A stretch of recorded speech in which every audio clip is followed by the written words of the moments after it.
it's important. I think it's important for the story of Tulsa race riots to continue to be told, much as it is for any great tragedy in world history, because we need to continue to learn from it.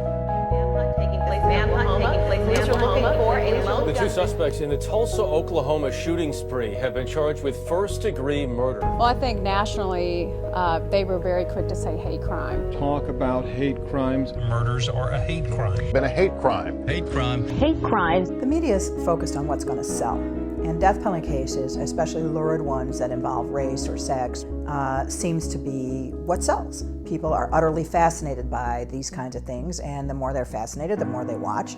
The more they watch, the more advertising revenue people get.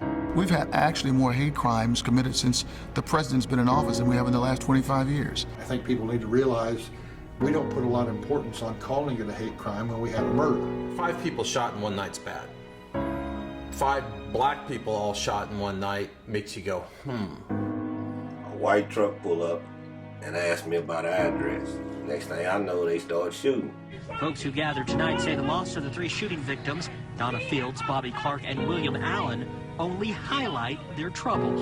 You know, Bobby was like one of my best friends in the world. Good man. You couldn't ask for it. The dude was a good guy. Racial hatred in America is deep because it's taught and tolerated and it's intergenerational. It just reminded me of the destruction that we saw 91 years earlier. While race relations were clearly bad throughout the American South, regrettably, we're the only community to have had a genocide. As much as we talked about racial segregation and Jim Crow laws in the 1920s, Tulsa was different.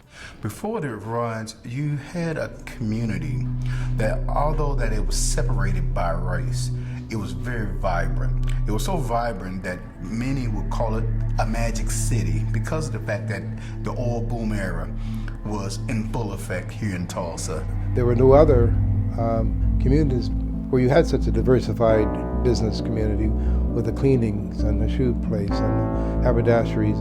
And then all of that changed on May 31st because there was a report, which was false. This guy that worked downtown at the hotel, he got on the elevator and it shifted and he bumped into the lady. So when the elevator door opens, she hollers rape, bingo, there it starts. You throw into this combustible mixture a tolerance of lynching, a tolerance of denying civil liberties to a group of people because of the pigment in their skin. So you get a violent society, young males looking for a wild time on a Saturday night away from those watching eyes of the community and civil behavior.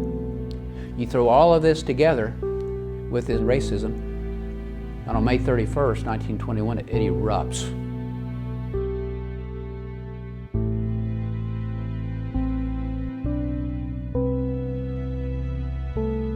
I was very upset because they came through the backyard with those big pine things lighted, you know, the kinds of things they set fires with, and they burned my doll clothes first. Grandma had made my doll beautiful clothes and they were hanging on the clothesline. And to see them burn my doll clothes was my real first encounter with real prejudice, you know. When you tell the real story of a person, of a neighborhood, when you visit it and viscerally begin to understand what it is the person is facing, you can start to change people's minds.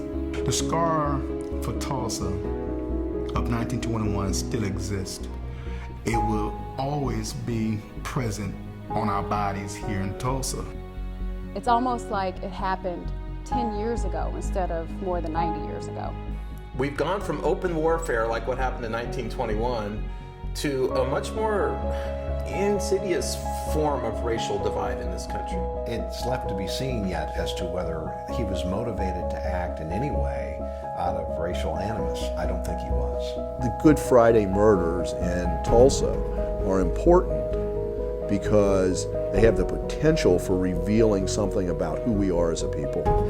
Historically, like it or not, that's part of the heritage of this community. If we don't openly talk about it, we got to make sure it never, ever happens again.